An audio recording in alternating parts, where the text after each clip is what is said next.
It's Friday, and that means we're talking culture for the first time in 2021 and what we've got to look forward to this year during more lockdowns. I'm joined in the studio by our culture reporter, Andrea Belaitho from Talking Culture. Yeah, thank you so much for joining us. So the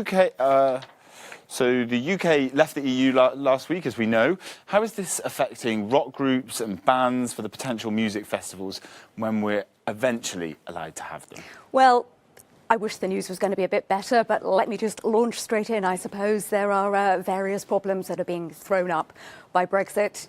We'll come to COVID in just a moment. I was speaking to the director of the Association of British Orchestras, Mark Pemberton, earlier, and he was telling me about various problems that orchestras and other bands are going to be facing. First of all, there's the people, the musicians, who may need a work permit when they're going on a tour in Europe. Some countries, France and Germany, have a cultural exemption. Some, Italy, don't. Then there are the instruments, the goods. There's no freedom of goods any longer. They have to prepare what's called a carnet, which means that the lorry leaving the UK, you have to detail exactly what's inside it, and then when it comes back, you have to check that what's inside it is what went out, so nothing got sold. But the most tricky thing, which he told me on Boxing Day, reading the agreement, he suddenly came across this news that a British-based haulier is only allowed to make 2 so-called unloads in Europe, which is, as he said, a disaster for a multi-day tour.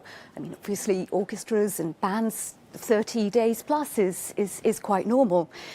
They flagged this up to the government. They're looking to see if there's some steps that can be taken to resolve it, but at the moment they just don't know.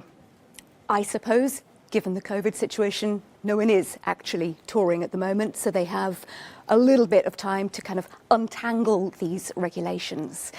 He was saying bookings are still coming in for festivals in Europe for British musicians. His big fear, though, is in a couple of years, unless these rules are simplified, organisers are just going to say, look, it's too complicated, it's just too much of a pain. We're going to take a band or an orchestra from an EU country instead. It's a hard time for the industry all across it. Super anyway. Hard, yeah. Yeah. So after a dreadful year, I mean, as we're saying, it's a dreadful year for the arts, but it is pushing things online. There's a French film festival, an online film festival. That kind of thing has been doing pretty well. Tell us more about what you've been looking into. Exactly, yeah. We've heard so much about the film festivals going online in 2020. This festival, My French Film Festival, it's called, is now in its 11th year of being online. Last year it ran in March, and I suppose unsurprisingly it saw double the number of viewers as normal because of the global lockdowns, some 12 million screenings.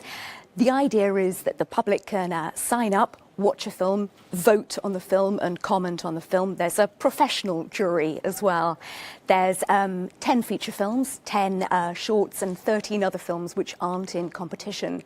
And these are the idea is it showcases the sort of best of new French cinema from France, from Belgium, from Switzerland and Canada.